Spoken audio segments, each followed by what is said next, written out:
উনি নাকি একজন রাজাকার ছেলে, তো রাজাকার ছেলে হিসেবে যে রাষ্ট্রপতি পর্যায়ে নিয়েছে, তো বিএনপি কোন পর্যায়ে কিভাবে দেখতেছে তা আমি জানি না। সংবিধান সংবিধান নিয়ে খালি চলে। হ্যাঁ, তো এই জন্য বলতেছি যে আমরা এই সংবিধানে তো আমরা সাধারণ মানুষ চেঞ্জ করতে চাইছিলাম, কিন্তু ওই সংবিধানে আবার নির্বাচন হয়েছে। তো ওই সংবিধানে তো নির্বাচন হওয়ার কথা না। তাদের জন্য তো ভালো হয়েছে, যেহেতু মির্জা ফখরুল আসছে রাষ্ট্রপতি হিসেবে। তবে জনগণের জন্য জানি না তা সে কি করে মির্জা ফখরুল। তো জনগণ যে যার জন্য আসলে কথা বলতে গেলে পিছনে কথা বলতে হয়, যে গণ অভ্যুত্থান নিয়ে, যে গণ অভ্যুত্থান নিয়ে যে আমাদের দেশে যে গণ অভ্যুত্থান রয়েছে, সেটা তো বাস্তবে এখনো পরিণতি দেখতেছি না, ওই আগের মতো নয়। ঠিক আছে, যে জুলাই যে সনদগুলো বিষয় নিয়ে বা বাস্তবের যে বিষয়টা, তো এই যে কালকা যে নির্বাচন হয়ে গেল, তো ওটা তো 70 ধারা যে নাকি 70 অনুচ্ছেদ অনুযায়ী, আবার কি আমাদের, আমরা তো ওটা চাচ্ছিলাম না। আমরা জনগণ চাচ্ছিলাম যে এই ধারা চেঞ্জ করে মানে পাল্টাপাল্টি ভাবে নির্বাচন হয়ে তারপর জয় হোক। ওটা তো আগের ধাপ নিয়ে নির্বাচন হয়েছে। তো এই হিসাবে আমি সন্তুষ্ট না। এটা আমি জানি না সাধারণ মানুষ কি কোন দিকে নেয়, আমি এটা সন্তুষ্ট না। ঠিক আছে, যাই হোক। কারণ এখন আপনি যেটা বলছেন সে উত্তরটা আমি এর থেকে আর বেশি দিতে পারতেছি না।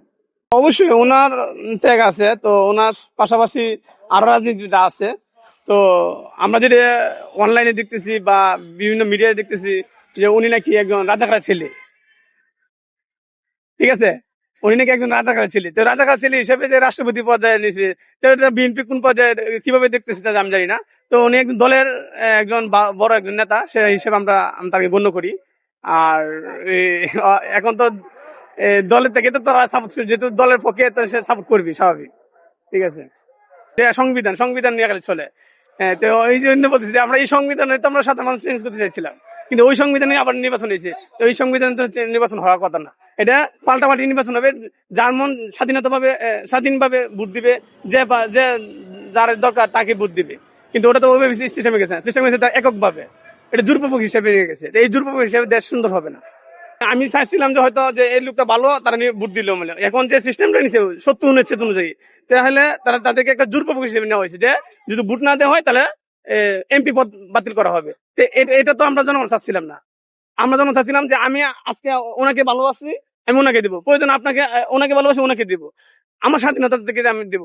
তো এখন যদি বলে দল থেকে যে আগে অনুচ্ছেদ অনুযায়ী দিতে হবে, তাহলে তো এককভাবে দিতে হবে, নাহলে আমার এমপি পদ বাতিল হয়ে যাবে। তো ওই হিসাবে আমি গ্রহণযোগ্য মনে করি না। মেজর যে হাফিজ, হাফিজ তো অসাধারণ। আসলে ওনাকে আমরা রেসপেক্ট করি, সম্মান করি।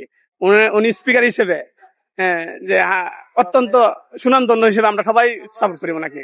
ওনার জায়গা থেকে উনিও তো একজন বিএনপির লোক, কিন্তু বিএনপি লোক উনি মানে সত্যের পথে চলতেছে, যেমন জনগণের রায় নিয়ে চলতেছে, জুলাই সনদ নিয়ে, বা যার জন্য দেশটা যুদ্ধ হয়েছিল, এই দেশে গণঅভ্যুত্থান হয়েছিল। ওনাদেরকে আমরা সবাই রেসপেক্ট করি, কিন্তু উনিও তো একজন বিএনপি লোক। তা আরো তো বিএনপি লোক আছে, ওনাকে যদি রাষ্ট্রপতি দিতে পারতো আমরা আরো খুশি হতাম।